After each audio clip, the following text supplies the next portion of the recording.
Y justamente para comenzar, Rami, pareciera ser que hay una cuestión ahí que relaciona un guardaespaldas, un director, AstraZeneca, una princesa y todas estas cuestiones, ¿o no? Sí, tal cual, una noticia muy curiosa y muy interesante que se ha dado, de las que no se ven muy seguido en los medios de comunicación masivos, pero qué curioso esta noticia, y podemos revivir incluso, más allá de que es un tema y una historia muy larga que es para desarrollar mucho más ampliamente y muy interesante, casi en cuestiones de conspiración, aunque yo diría que no tanto, que es el caso de este personaje que aparece más que nada, si ven a la izquierda en esta fotografía, este joven, Trevor Rees Jones, si lo recordarán, si no lo recuerdan por su nombre, podríamos empezar diciendo que él se hace protagonista y llega a la fama de una forma media negativa, lamentable, el 31 de agosto de 1997, y que vamos a adelantarnos al día de hoy, se da a conocer que es el jefe de la seguridad global de lo que es la farmacéutica, los laboratorios AstraZeneca. No está muy claro cuál es el rol que él cumple, si es que tiene que ver con la protección de quienes se encargan de la fabricación de las vacunas, en este sentido, en AstraZeneca, o otro tipo de personal, cuál es el que tiene cargo. Esto no se conoce completamente, solamente se sabe que es el jefe de la seguridad global de AstraZeneca. Y se ha dado a conocer recientemente que él llega en 2017, ocupa un cargo muy similar y luego en 2019 lo asume oficialmente, aunque esto no se había dado a conocer hasta hoy. Luego podríamos decir, ¿quién es este personaje? ¿Por qué es noticia? Bueno, resulta que él, ese 31 de agosto de 1997, es el único sobreviviente de un famoso accidente ocurrido en París, en un túnel del Pont del Alm, el Puente del Alma, en una madrugada, ¿no es cierto?, de ese 31 de agosto, y en esa foto es la última foto que se había sacado de los miembros en este automóvil que estuvieron con vida, y el único sobreviviente es quien se está cubriendo casi el rostro, que es Trevor Jones, que actualmente, bueno, mucho tiempo después, un poco de tiempo después, no tanto, trabajó para, también vamos a agregar, Naciones Unidas, en el Departamento de Mantenimiento de la Paz. Él es el guardaespaldas que quedó con vida luego del accidente en aquel 31 de agosto de la princesa Diana, de ese famoso accidente que tiene muchísimas aristas y un manto de oscuridad, ¿no es cierto?, en esta historia enorme, con un montón de cuestiones que quedaron inconclusas. Y es como, yo lo digo que algunos hablan, bueno, fue premiado, ¿no? Algunos dicen, fue premiado con con estos cargos, con estos puestos. Eso lo podríamos dejar para una extensión más amplia de este tema, que es muy, muy interesante. Da para hablar muchísimo más de 15 minutos, más de 10 minutos. Y bueno, él incluso publicó un libro, La historia del guardaespaldas, en el año 2000. Su rostro quedó desfigurado, luego tuvo que pasar por muchísimas cirugías. Y lo curioso, dirán, bueno, ¿por qué fue el sobreviviente? Bueno, hay que recordar que él, y si muchos no lo saben, sobrevivió por haber llevado puesto el cinturón de seguridad en aquel momento. Diríamos, qué bien, ¿no es cierto? Una gran enseñanza como para que todo el mundo sepa que tiene que llevar el cinturón de seguridad puesto.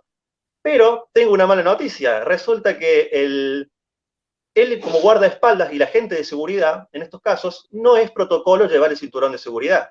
¿Por qué? Bueno, porque dicen que por protocolo ellos tienen que actuar rápidamente. Recordemos que al ser guardaespaldas estás incluso en un punto en que vos podés llegar a dar la vida por cubrir una situación de tu defendido. Y en este caso, Trevor fue noticia porque se lo había grabado, se lo había fotografiado sin el cinturón de seguridad cuando salió del Hotel Ritz, que también, bueno, esto es parte del desarrollo de la historia, de los últimos momentos. Y luego se lo fotografía, las imágenes y las grabaciones lo ven en el accidente con el cinturón de seguridad puesto. Bueno, eso fue realmente muy llamativo y en las explicaciones de él, claro, él no puede dar explicaciones de lo que ocurrió porque él dice que tiene amnesia, olvidó absolutamente todo lo que ocurrió en el accidente y esto quedó en el aire. Bueno, algunos psicólogos dijeron que era muy difícil que él pudiera recuperar la memoria. Y bueno, no dio muchas explicaciones, pero sí recuerda y dice, no él dice, la verdad que sí, tenía puesto el cinturón de seguridad, pero no recuerdo por qué lo hice. No, no sé por qué yo me lo puse y el resto no. Y bueno, decían que, claro, si vos te pones el cinturón de seguridad es porque podés intuir una situación de peligro en ese momento. Se sabe que él se coloca el cinturón de seguridad cuando pasa por los parques elíseos. Y bueno, luego quedó esta duda y que no se puede responder, se cerró la causa, se cerró el caso. Esto fue no hace tanto tiempo tampoco, no es que ha pasado 40, 30 años, sino que, bueno, fue en el año 97. Y ahí quedaron muchas dudas respecto a esto. Él, eh, veremos, digamos, si fue cómplice, no, eso se lo puede desarrollar más adelante. Ahora él está cumpliendo, digamos, un cargo muy importante a nivel, en lo que es nada más y nada menos que la famosa farmacéutica en los famosos laboratorios de AstraZeneca, en ese sentido. Eh, bueno, ¿qué ocurrió ahí en ese momento, en esos minutos finales, en esas horas finales? Lo podemos ver en otro momento, pero es muy interesante la noticia de esta persona que trabajó en Naciones Unidas, ahora AstraZeneca, y las dudas sobre lo que ocurrió en aquel momento todavía siguen. No sé si vos querés aportar algo, hacer una pregunta, algo. Sí, simplemente aportar de que si la gente está de acuerdo, si la gente desea, podemos hacerlo a través de un YouTube Live en el canal de la Resistencia, el mío, en Twitch. Hablar con Ramiro sobre distintas teorías conspirativas. Simplemente eso. Y que luego la gente pueda sacar sus conclusiones. Y de paso, ya que estamos hablando de lo que son teorías conspirativas, les aclaro desde ya, y me voy a hacer un poquito de publicidad. Mañana sale un video mío en el que yo diferencio lo que es una conspiración a lo que son alguna suerte de teorías delirantes, digamos, porque a veces, por culpa de unos pocos que inventan noticias, a los que realmente estamos investigando y mostrando este tipo de datos, nos tildan de locos. Entonces, que la gente sepa diferenciar lo que es una conspiración a lo que es un sesgo de confirmación, son cosas totalmente distintas. Mañana se le mira. Sí quiero agregar este punto respecto a cómo van a ser luego las críticas cuando subamos este video a YouTube. Todo lo que dijo Ramiro hasta este punto son datos comprobados y chequeados. Todos, digamos.